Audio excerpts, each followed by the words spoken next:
Magandang araw, future LPTs. Kamusta? Sana nasa mabuti kayong kalagayan ngayon. Nagsisimula na bang mag-review para sa paparating na board examination? Kung hindi pa ay, magsimula ng magbasa-basa, manood, at makinig ng mga drills para hindi mahirapan sa actual board examination. Without further ado, let's begin with item number 1. She known for the love sonnets she wrote. Is this Luwalhati Bautista, Paz Marquez Benetes, Edith Tiempo, Hilda Cordero Fernando? Again, she known for the love sonnets she wrote. That's Edith Tiempo. Hindi po si Ofelia Di Malanta because Ofelia Di Malanta is the goddess of Philippine poetry. Sino naman si Luwalhati Bautista? Siya ang may akda ng mga nobelang pinamagatang Dekada 60, Bata-Bata Paano Ka Ginawa, Gapo at Desaparecidos. Tinanong sa board exam, who's the author of the short story Dead Star? That's Paz Marquez Benetes. Tandaan nyo po yan ha. Ang Dead Star, ang kauna-unahang modernong maikling kwento na nalikha ng isang Pilipino gamit ang wikang Ingles. What about Hilda Cordero Fernando? Siya naman ang nagsulat ng mga librong pambata at patnubay ng Sining Awardee for Literature during 1993. Malinaw po ba? Yes. Next item. The first Philippine microsatellite orbiting Earth is Diwata 1. The second Philippine microsatellite orbiting Earth, that's Diwata 2. The first nanosatellite of the Philippines, that's Maya 1. The first Filipino-owned satellite, that's Agila 1. Nakuha po ba? Yes. Next item. Who designed the first Philippine flag? Is this Marcela Agoncillo, Felipe Agoncillo, Emilio Aguinaldo, Andres Bonifacio? Again, who designed the first Philippine flag? That's Emilio Aguinaldo. Siya ang unang nagdisenyo ng unang watawat ng Pilipinas. Sino naman ang nagtahi ng unang watawat ng Pilipinas? That's Marcela Agoncillo. Ang asawa ni Felipe Agoncillo, the first Filipino diplomat. Sino naman ang ama ng demokrasya at ama ng katipunan? That's Andres Bonifacio. Malinaw po ba? Yes. Next item.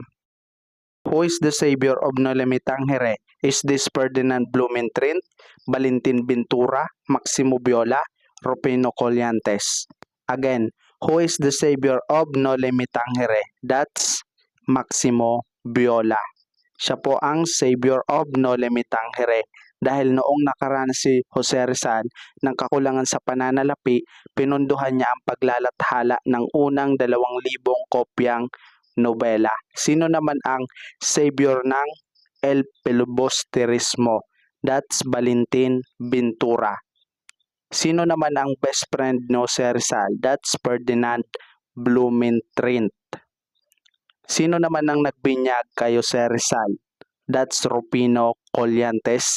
At ang kanyang ninong or godfather ay si Pedro Casanas. Malinaw po ba? Yes. Next item. Ang panlapi sa salitang kalakhang ay halimbawa ng kabilaan dahil ang salitang ugat ng kalakhang ay laki. Unlapi kapag nasa unahan ang panlapi, gitlapi kapag nasa gitna ang panlapi, hulapi kapag nasa hulihan naman ang panlapi. Kapag nasa unahan, nasa gitna at nasa hulihan ang panlapi, yan ay laguhan.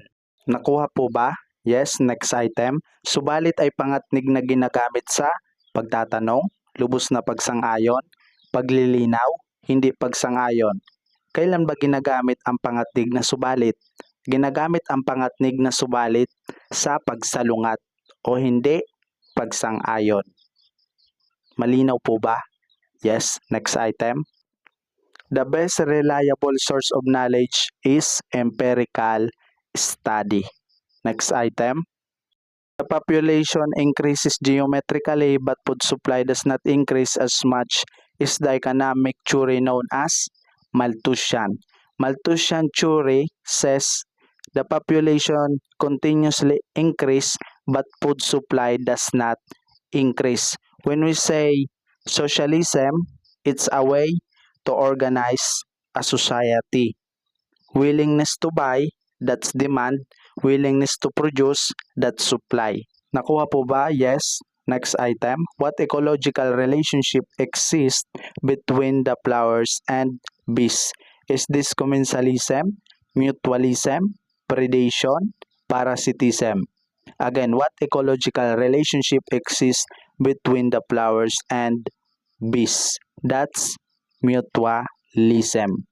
Kasi kapag sinabing mutualism, ito ay isang relasyon sa pagitan ng dalawang species kung saan pareho silang nagbibenepisyo sa isa't isa. Ang isang halimbawa neto ay ang relasyon sa pagitan ng bulaklak at bubuyog kung saan nakakakuha ng benepisyo ang bubuyog sa bulaklak, ganun rin ang bulaklak nakakakuha rin ng benepisyo sa bubuyog. Kapag sinabi namang commensalism, ito ay isang relasyon sa pagitan ng mga individual ng dalawang species kung saan ang isang species ay nakakakuha ng pagkain o iba pang benepisyo mula sa isa pa nang hindi nakakasama. Ang isang halimbawa nito ay ang relasyon sa pagitan ng puno at orchids kung saan ang orchids lamang ang nagbibenepisyo sa puno ng hindi nakakasama. Kapag sinabing predation, the predator kills and eats another. Ang halimbawa nito, animals consume another. Kapag sinabing parasitism, ito ay isang relasyon sa pagitan ng dalawang buhay na species kung saan ang isang organismo ay nakikinabang sa kapinsalaan ng isa pa. Ang isang halimbawa nito ay ang relasyon sa pagitan ng tao at lamok kung saan ang lamok ay nakikinabang sa tao sa pamamagitan ng pagsisipsip ng dugo at ito rin ay namiminsala sa kanyang biktima dahil ang lamok ay nagdudulot o nagdadala ng sakit na dengue. Malinaw po ba? Yes. Next item. A disorder that causes loss of the old and new memories. Is this Alzheimer's disease, cerebral palsy, Parkinson's disease, Huntington's disease? Again, a disorder that causes loss of the old and new memories. That's Alzheimer's disease. Ang Alzheimer's disease ay isang karamdamang pagiging makakalimutin, pagkalito at pagbabago sa ugali. Cerebral palsy is a group of conditions that affect movement and posture. Parkinson's disease is a brain disorder that causes unintended or uncontrollable movements. Huntington's disease is an inherited disorder that causes nerve cells in parts of the brain to gradually break down and die. Nakuha po ba? Yes. Next item. Filipina stage actress who won the international is Lea Salonga. Lea Salonga, best known for her Tony Awards winning role, Miss Saigon. Tandaan nyo po to ha. Madalas itong tinatanong sa board exam. Next item, dialogue, voice, movement, and electronics effects combined into artistic creation of the theater. Let's talk about the proponents of theater in the Philippines. When we say arena theater, that's Severino Montano. Experimental theater, that's Rolando Tino. Sala theater, that's Nati Rogers. An artistic form in which hard or plastic materials are worked into three-dimensional art objects, that's sculpture. Art form that combines either vocal or instrumental, that's music. The art and technique of designing and building, that's architecture. Malinaw po ba? Yes. Next item. Tandaan nyo to ha, hindi nawawala sa board exam under general education ang concept na simplifying expression. Simplify x minus the quantity 2y plus 3x minus 2y. Ano ang una natin gagawin?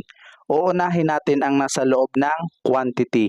Mapapansin natin na hindi natin maaaring pagsamahin o i-plus kasi hindi magkapareho ang kanilang terms. Ang variable ng coefficient na 2 ay y at ang variable naman ng coefficient na 3 ay x.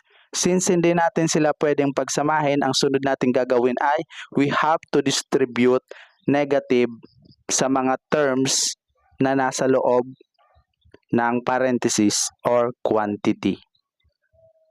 So, kopyahin lang natin si x, then i-distribute na natin si negative kay 2y. Negative times positive 2y, that's negative 2y. I-distribute rin natin si negative kay positive 3x. Negative times positive 3x, that's negative 3x. Then, kopyahin lang natin si negative 2y. Ang sunod natin gagawin ay i-rewrite. Kailangan nating pagsamahin yung pareho ang terms. Mayroon tayong x minus 3x minus 2y minus 2y. Since parehas na ang kanilang mga terms, kailangan na nating i-subtract. X minus 3x, that's negative 2x. Then negative 2y minus negative 2y, that's negative 4y. Our final answer is negative 2x minus 4y. Nakuha po ba? Yes. Next item. Tandaan nyo to ha, hindi rin nawawala sa board exam under general education ang concept na finding the least common multiple. Find the least common multiple of 2, 5, 7, that's 70. Paano natin nakuha ang least common multiple ng 2, 5, and 7 na 70? Nakuha natin ang sagot sa pamamagitan ng prime factorization method. Una, kinopya natin yung given na 2, 5, and 7. Pagkatapos, nilista natin ang prime factors ng 2. Yun ay 2 times 1. Ang prime factors naman ng 5 ay 5 times 1. At panghuli, ang prime factors ng 7 ay 7 times 1. Para mahanap ang least common multiple, kailangan nating i-multiply ang mga prime factors ng 2, 5, and 7. Kaya meron tayong least common multiple equals 2 times 1, prime factors ng 2, times 5 times 1, prime factors ng 5, times 7 times 1, prime factors ng 7. So, ang ating least common multiple is 70. Kasi 2 times 1 is 2, times 5 is 10, times 1 is 10, times 7 is 70, times 1 is 70. Nakuha po ba? Yes. Next item. In Abraham Maslow's hierarchy of needs, the highest rank is assigned to self-actualization. The lowest in Abraham Maslow's hierarchy of needs, that's physiological needs. Sumunod po dyan ang safety, pangatlo, love and belongingness, pang-apat, self-esteem, at panghuli at ang pinakamataas sa lahat ay ang self-actualization. Nakuha po ba? Next item. A bottle of perfume costs 10,000. If a discount of 10% is given, the bottle of perfume will cost 9,000.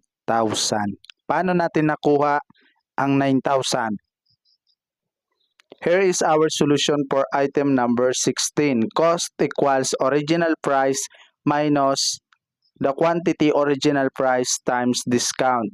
Then next, we have cost equals, kailangan nating i-substitute ang given sa ating formula.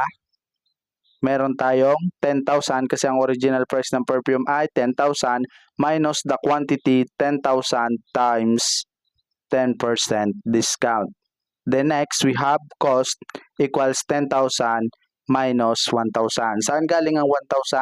Tinimes lang natin yung nasa loob ng quantity or parenthesis na 10,000 times 10%. Then next, 10,000 minus 1,000, that's 9,000. Nakuha po ba? Yes. Next. Potential energy is to battery, a moving electric fan is to kinetic Tandaan nyo to ha, madalas itong tinatanong sa board exam. The fisherman uses worms as bait for fish. Bakit ang tamang sagot sa item number 18 is letter B? Kasi ang kahulugan ng salitang bait ay pain. Ang letter A naman, bit, ang kahulugan ay kaunti o kaperaso. Ang letter C, bite, ang kahulugan ay kumagat. Letter D, bet, ang kahulugan ay taya. Malinaw po ba? Yes. Next item.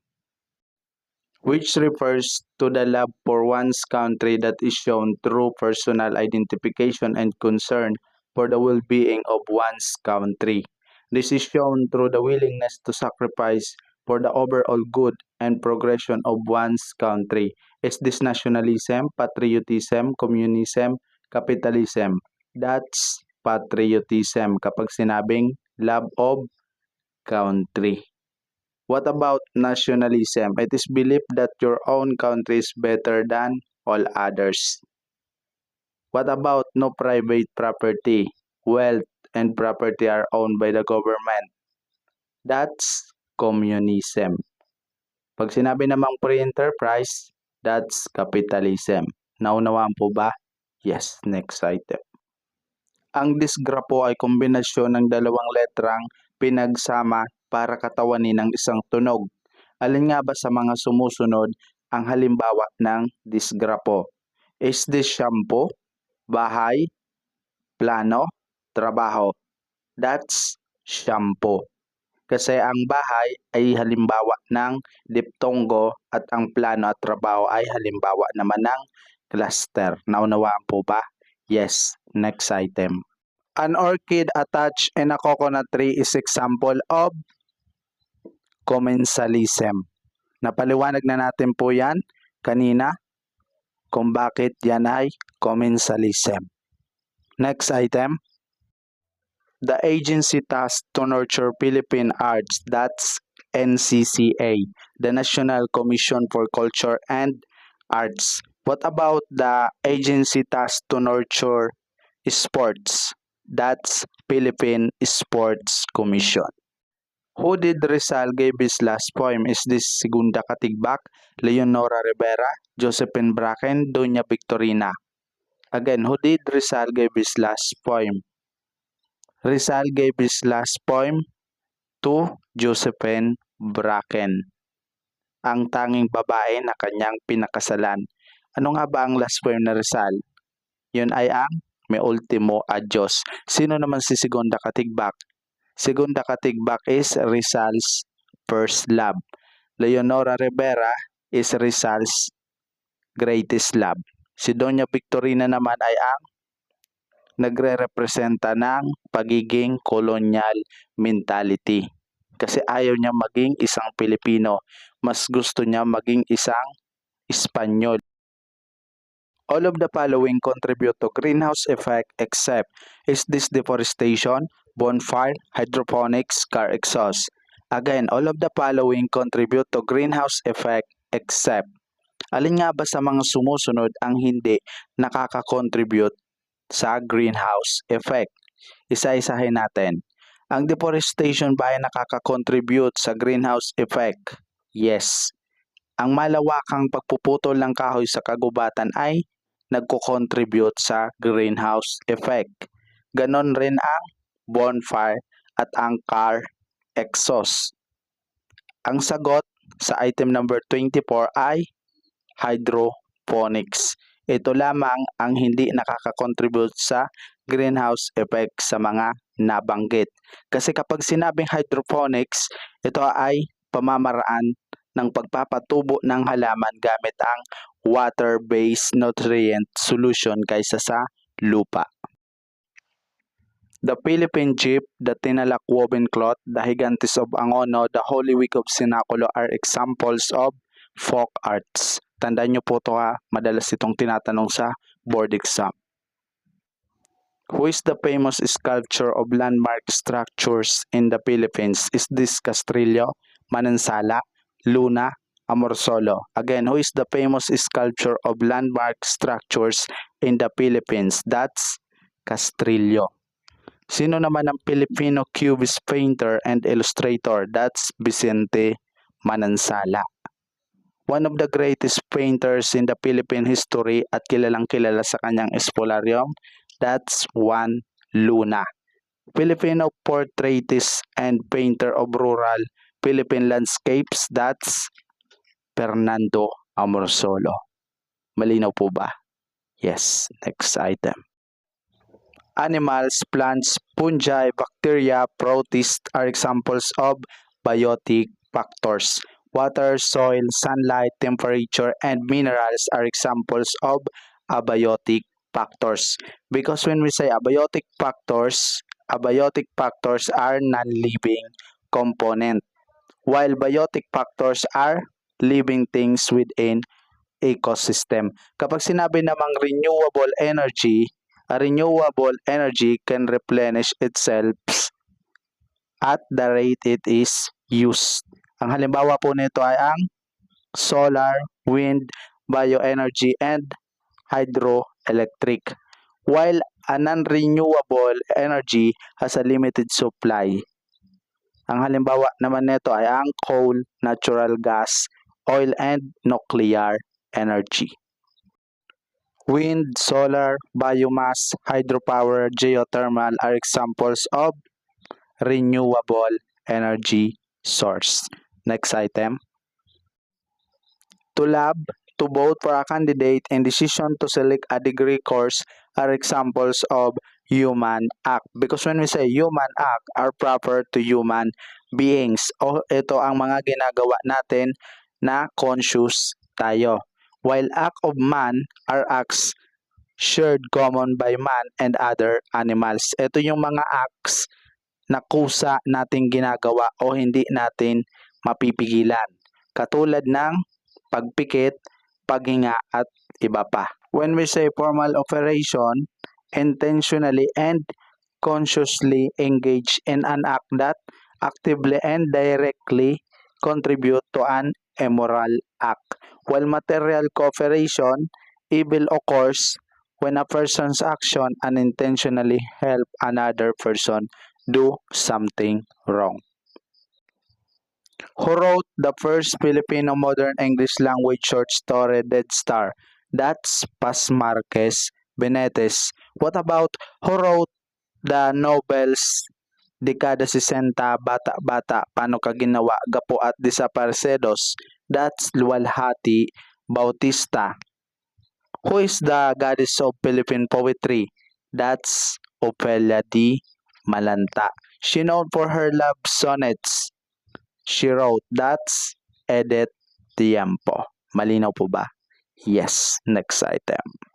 Ano ang salitang ugat ng pinagsumikapan? Ang salitang ugat ng pinagsumikapan ay sikap. Ang panlapi sa salitang pinagsumikapan ay halimbawa ng laguhan.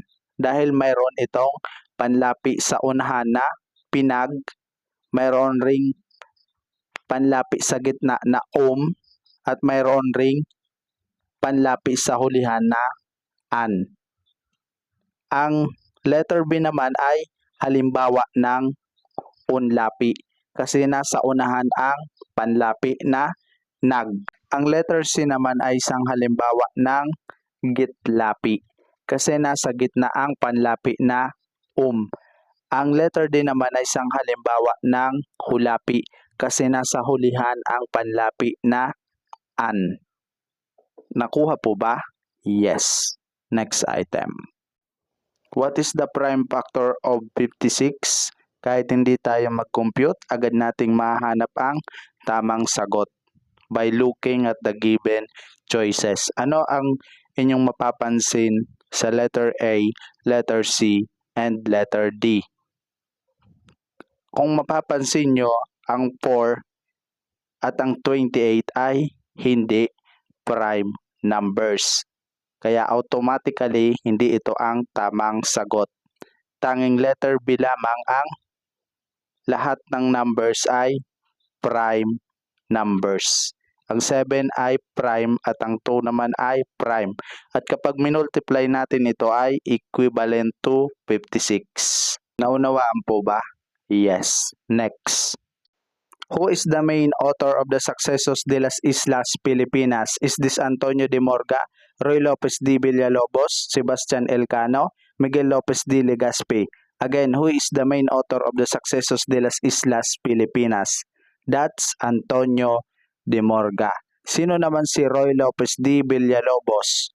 He used the name Las Islas de Filipinas to our country. What about Sebastian Elcano? He is the first who's completely circumnavigate the globe. What about Miguel Lopez de Legazpi? He is the first Spanish Governor General in the Philippines. Sino naman ang last Governor General in the Philippines? That's Diego de los Reyes. Naunawaan po ba? Yes. Next item. On learning deficiencies, what is known as learning disability in number operations. Kapag sinabi nating learning disability in number operation, that's dyscalculia. Pag-usapan natin ngayon yung iba pang learning disability. Kapag sinabi namang learning disability and reading basic sight words, that's dyslexia. Indigestion, dyspepsia. Motor learning difficulties, dyspraxia. Difficulty with social interaction and communication, autism. Trouble paying attention and hyperactivity, ADHD. Nearsightedness, myopia. Farsightedness, hyperopia. Yan yung mga ilan na kailangan nating tandaan pagdating sa learning disabilities. Tandaan nyo po yan ha. Napakahalaga niyan. Next. Joseng Sisiw was the pen name used by, is this Jose Corazon de Jesus, Jose de la Cruz, Jose Rizal, Jose Maria Panganiban? Again, Joseng Sisiw was the pen name used by Jose de la Cruz. Pen name used by Jose Corazon de Jesus was Joseng Batute. Jose Rizal's pen name was Dimasalang and Laong-Laan. Jose Maria Panganiban pen name was Jumapa. And Jose Maria Panganiban has a photographic memory.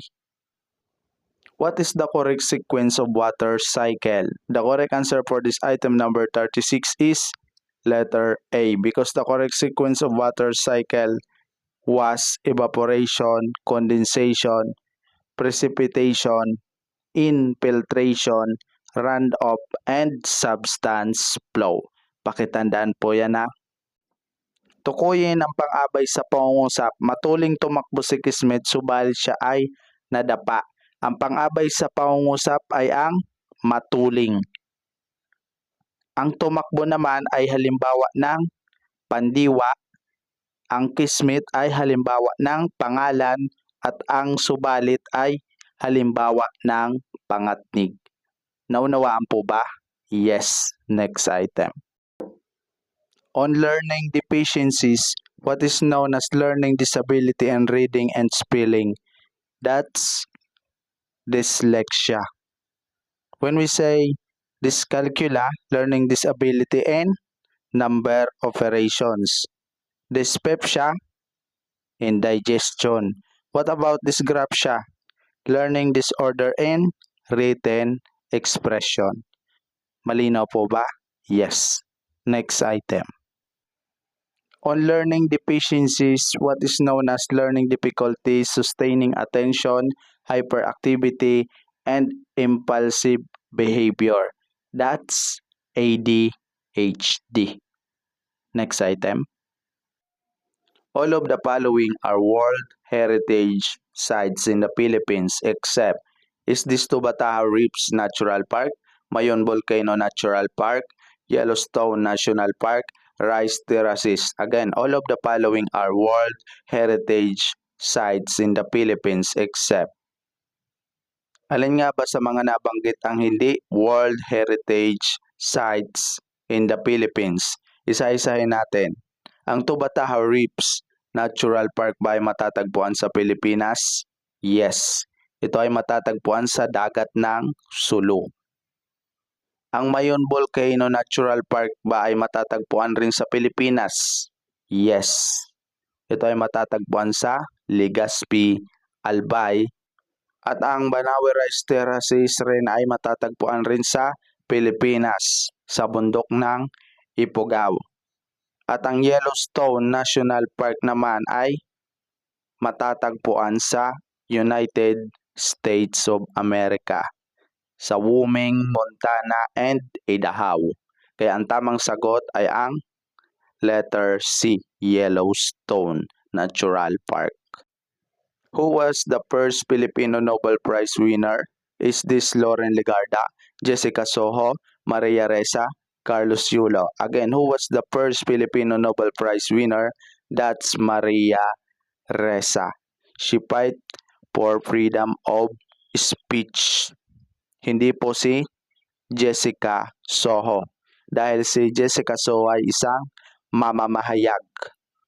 Si Loren Legarda naman ay kilala bilang isang senador. At si Carlos Yulo ay ang Filipino gold medalist in Paris. Sino ang pangunahing tauhan sa No Limit Tangere? Is this Ibarra, Simon, Elias, Doña Victorina? Again, sino ang pangunahing tauhan sa No Limit Tangere? That's Ibarra. Sino naman ang pangunahing tauhan sa El Filibusterismo? That's Simon. Ano naman ang tinatanong kay Elias sa board exam? Sino raw ang nagsabi ng I shall die without seeing the dawn break upon my homeland? Yan po ay si Elias. Siya po ang nagsabi ng kataga na iyan. Sino naman si Doña Victorina?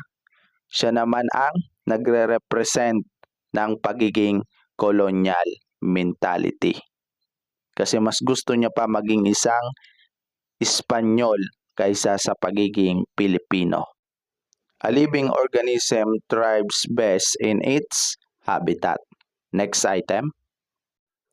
Revolutionary technological inventions arranged from the oldest to the newest is, ano nga ba ang unang pinakamahalagang na-imbento noong First Industrial Revolution? Di ba ang steam engine?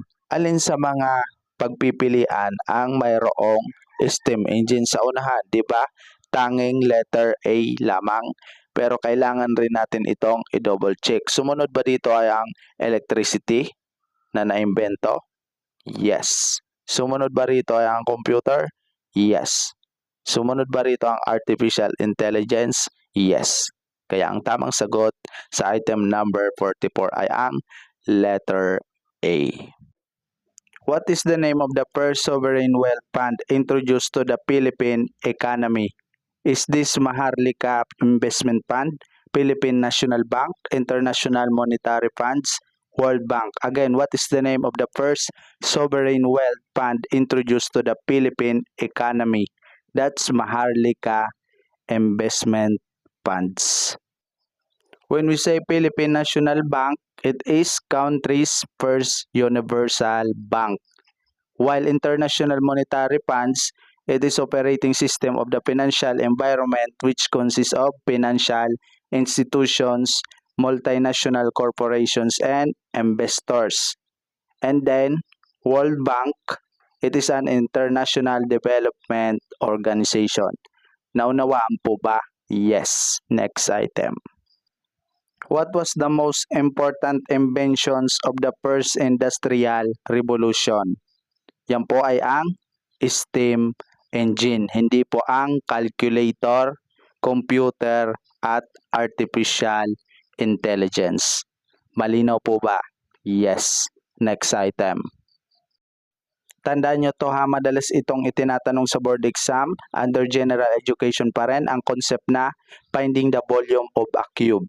Kismet Aquarium has length, width, and height of 10 centimeters, 8 centimeters, and 6 centimeters respectively. Its volume is 480 cubic centimeters. Paano natin nahanap ang 480 cubic centimeters?